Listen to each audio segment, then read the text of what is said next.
Vous écoutez La Grande Évasion Fiscale, épisode 3, des politiques au-dessous de tout soupçon. Deuxième partie.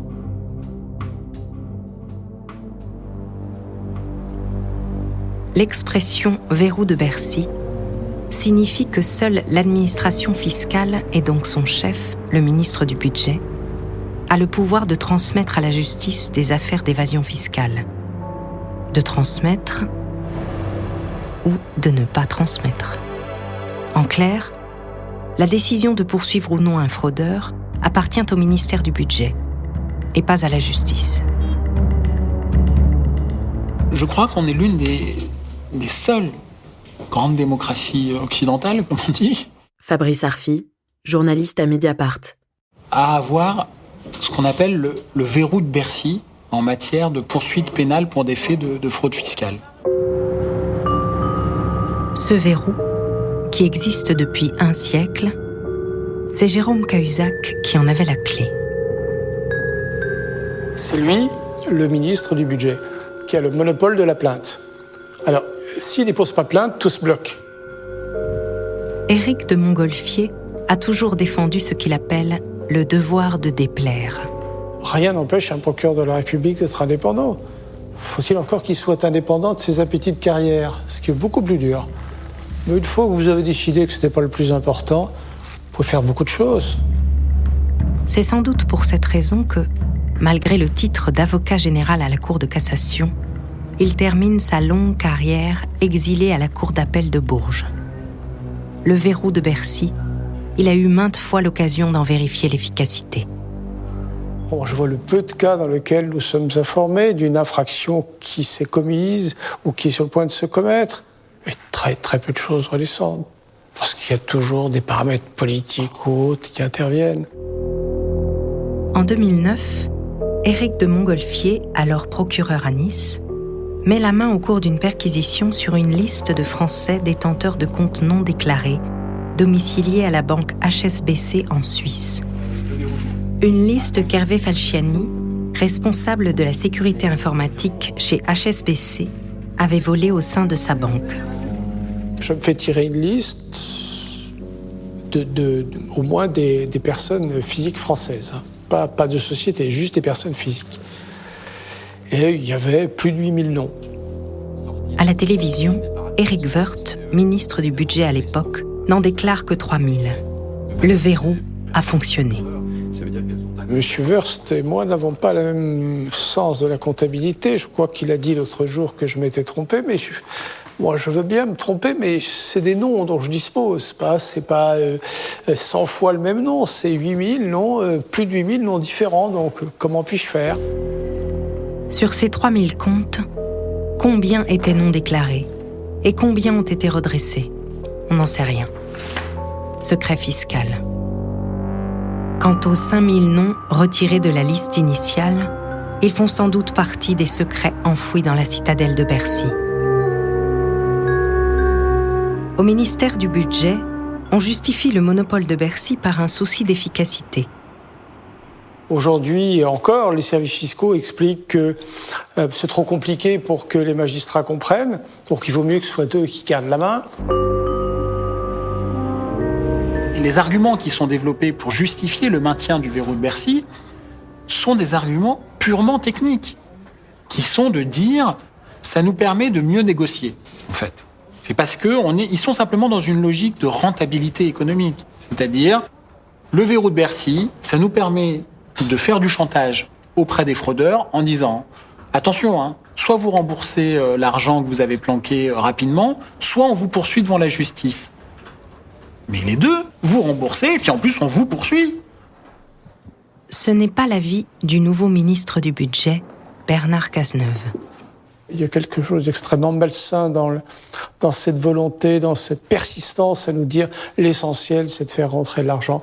Et pourquoi est-ce qu'on amnistierait fiscalement des gens qui ont choisi de porter leurs capitaux à l'étranger en violation de l'intérêt général ? C'est révélateur en réalité de quelque chose de très profond culturellement.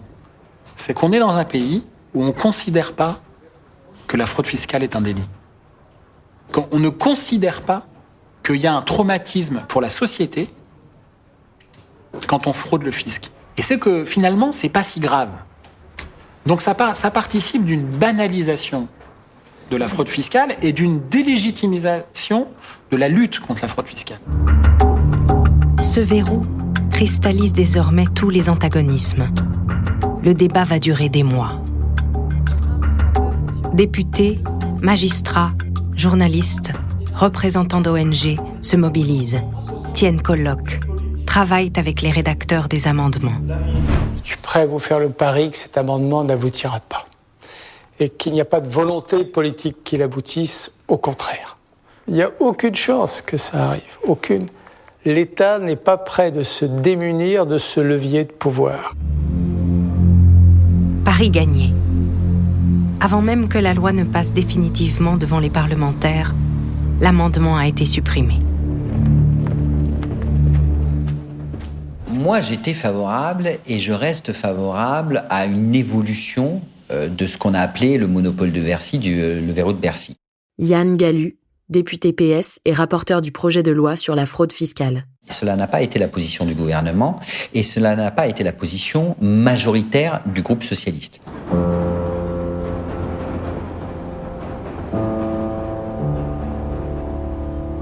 Mais pourquoi y a-t-il tant de frilosité à porter atteinte à ce pouvoir du ministre du Budget ? Pourquoi n'arrive-t-on pas à supprimer cette exception française ? Pour comprendre, il faut revenir au tout début de l'affaire Cahuzac. L'affaire Cahuzac pour Mediapart naît avec l'affaire Bettencourt. Voilà. C'est-à-dire que quand on révèle à Mediapart l'affaire Bettencourt, qui pose de très lourdes questions fiscales, puisqu'on découvre une héritière de L'Oréal, qui est la femme la plus riche d'Europe et qui est une fraudeuse fiscale en centaines de millions d'euros, qui finançait des partis politiques, qui finançait la campagne présidentielle de Nicolas Sarkozy quand son trésorier était Éric Woerth. Éric Woerth. Qui est Éric Woerth ? Comme Jérôme Cahuzac, il fut ministre du Budget dans le premier gouvernement de Nicolas Sarkozy et en même temps trésorier de l'UMP. Avant la victoire de son mentor, il fut responsable du financement de sa campagne présidentielle et de la collecte de fonds auprès des plus grandes fortunes. Sur le financement de cette campagne, Claire Thibout, l'ancienne comptable de Liliane Bettencourt, raconta que Patrick Demestre, le gestionnaire de la fortune des Bettencourt, avait remis 150 000 € en liquide à Éric Woerth. Éric Woerth et Nicolas Sarkozy avaient été mis en examen en mars dernier pour abus de faiblesse dans l'affaire Bettencourt. Le 7 octobre 2013, Nicolas Sarkozy a bénéficié d'un non-lieu. Éric Woerth, lui, est renvoyé devant le tribunal correctionnel. Quant à Liliane Bettencourt, bien qu'ayant reconnu elle-même détenir 2 comptes en Suisse non déclarés, pour une valeur de 80 millions d'euros, elle n'a, selon sa comptable Claire Thibout, subi pendant 15 ans aucun contrôle fiscal. 15 années qui ont vu passer, entre autres, au ministère du Budget, Nicolas Sarkozy et Éric Woerth. Dans son enquête sur le rôle d'Éric Woerth dans l'affaire Bettencourt, Fabrice Arfi avait décidé, au tout début, d'interviewer Jérôme Cahuzac. À l'époque, celui-ci était député, socialiste et président de la commission des finances de l'Assemblée nationale. Et là, surprise. Jérôme Cahuzac s'est avéré très prudent, allant jusqu'à dire il n'y a pas d'affaire Woerth, il n'y a pas d'affaire Bettencourt, Woerth est un honnête homme. Donc c'est cela le déclic. Pourquoi réagit-il ainsi ? 2 ans plus tard, Jérôme Cahuzac devient ministre du Budget. Depuis quelques mois, Éric Woerth est mis en cause dans l'affaire de l'hippodrome de Compiègne. Un morceau de forêt appartenant à l'État dont il a autorisé la vente à une société privée. En janvier 2011, la Cour de justice de la République ouvre une enquête pour prise illégale d'intérêt. Cette enquête judiciaire en cours n'empêche pas le ministre, Jérôme Cahuzac, à peine arrivé au ministère, de commander un nouveau rapport sur l'affaire de l'hippodrome, en faisant appel à un ami juriste. Un rapport qui ne fait que 15 pages et qui a pour conséquence de blanchir totalement Éric Woerth, là où la justice l'accablait, les experts judiciaires l'accablaient dans le même dossier. Et donc là, ça a été la deuxième alerte, en quelque sorte, pour Mediapart, qui s'est dit, mais pourquoi le ministre du Budget agit-il ainsi vis-à-vis de son prédécesseur? Donc on se demande s'il y a un secret qui lie les deux hommes. Pour répondre à cette question, Mediapart se lance dans une longue enquête sur le passé de Jérôme Cahuzac et découvre d'abord qu'en juin 2008, un inspecteur des impôts, parmi les mieux notés de son administration, avait révélé des inexactitudes dans les déclarations fiscales de l'ancien ministre du Budget. Il y avait d'autres anomalies au niveau des charges déduites sur ces déclarations fiscales, au niveau des revenus déclarés. Bon, d'autres anomalies qui, à elles seules, auraient pu motiver un examen approfondi de sa situation fiscale, voire un simple contrôle sur pièce avec une simple demande de renseignement. Tous les clignotants étaient au rouge et habituellement, pour beaucoup moins que ça, l'administration prend une décision, donne une suite à l'affaire. Rémi Garnier fait un rapport à Bercy. À l'époque, le ministre du Budget est un certain Éric Woerth. Le dossier fiscal de Jérôme Cahuzac a été enterré et moi j'ai été sanctionné. Donc, pour résumer, le ministre du Budget Éric Woerth aurait enterré un dossier fiscal concernant Jérôme Cahuzac. Et son successeur à ce poste ministériel, Jérôme Cahuzac, a tenté de mettre hors de cause Éric Woerth dans l'affaire Bettencourt et dans celle de l'hippodrome de Compiègne. On appelle ça un renvoi d'ascenseur. Mais il y a plus troublant encore sur ces liens ambigus entre la droite et la gauche. En 2012, Nicolas Sarkozy est au pouvoir. Jérôme Cahuzac est nommé président de la Commission des finances de l'Assemblée nationale, un poste des plus puissants, qui donne accès à tous les dossiers fiscaux des Français. Pourtant, Jérôme Cahuzac est socialiste. Mais le président Sarkozy a décidé que, désormais, ce poste très sensible serait donné à l'opposition. Ce geste-là, de nommer un homme de l'opposition, donc un homme socialiste, un élu socialiste, sous un pouvoir de droite à la tête de ses présidences, a très habilement été fait passer sous Sarkozy comme un geste démocratique absolu. Nous nommons un adversaire, entre guillemets, à ce poste clé. Ah oui, mais sauf que cet adversaire, c'est un adversaire qui a des casseroles. C'est un adversaire qui a de l'argent planqué illégalement à l'étranger. Alors, la question doit être posée. Est-ce que Jérôme Cahuzac a été nommé à ce poste en connaissance de cause? Et un adversaire dont on connaît les secrets n'est plus un adversaire. Et puis, il y a autre chose qu'aujourd'hui nous savons. C'est que quand il était à la présidence de la Commission des finances, Jérôme Cahuzac était très curieux sur les affaires qui embêtaient la droite. Sur l'affaire Takedine, sur l'affaire Karachi, sur l'affaire Wildenstein, sur l'affaire HSBC. Il s'est renseigné beaucoup grâce au pouvoir parlementaire qui était les siens, Jérôme Cahuzac. Donc, il avait des dossiers. Des secrets qui expliquent peut-être la longue indulgence dont a bénéficié l'ancien ministre du Budget, aussi bien à droite qu'à gauche. Vous disiez aussi dans une interview, depuis 35 ans, je n'ai pas vu de différence dans ce domaine entre la droite et la gauche.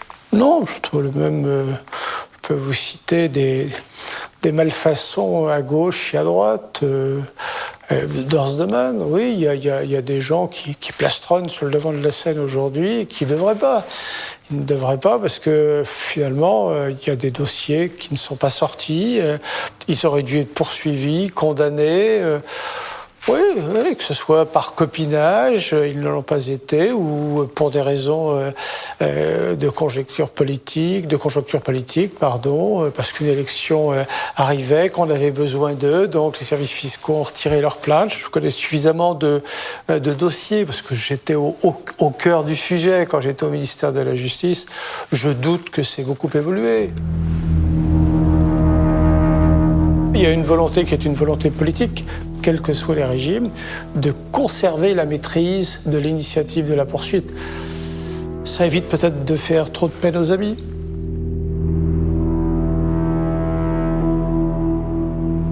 L'hypothèse selon laquelle il y a un mélange entre le financement occulte politique et le ministère du Budget est une hypothèse, aujourd'hui, qu'on doit se poser. Il y a trop d'affaires qui nous enseignent les liens incestueux entre le financement politique et le ministère du Budget.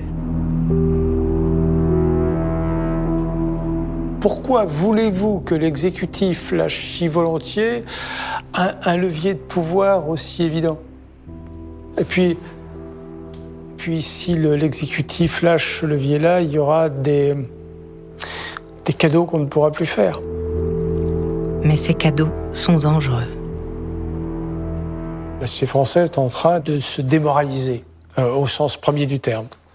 Elle perd tout repère moral fort. Ça veut dire que c'est pas simplement une partie de la classe politique qui accepte la corruption, c'est la nation dans son entier qui progressivement glisse vers la facilité que l'on se prend pour se procurer de l'argent impur. Et ça, c'est extrêmement dangereux. Mais ça me choque beaucoup. La lutte contre l'évasion fiscale n'est pas seulement un problème budgétaire. Elle pose une question fondamentale, celle de la justice fiscale. Consentir à payer l'impôt demande à chacun un effort. Mais si l'égalité de tous n'est pas respectée, si quelques privilégiés, en trichant, échappent à cette contrainte, c'est la cohésion de la société qui est en danger.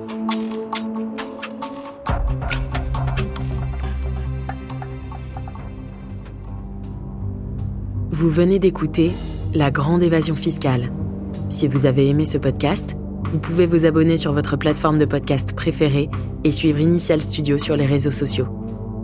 La Grande Évasion Fiscale est un podcast coproduit par Initial Studio et Nilaya Productions, adapté du documentaire audiovisuel éponyme, produit par Nilaya Productions, avec la participation de France Télévisions. Un film écrit et réalisé par Patrick Banquet. Production exécutive du podcast, Initial Studio. Production éditoriale, Sarah Koskiewicz et Cypriane Ligère. Montage, Victor Benamou, avec la voix d'Alix Martineau.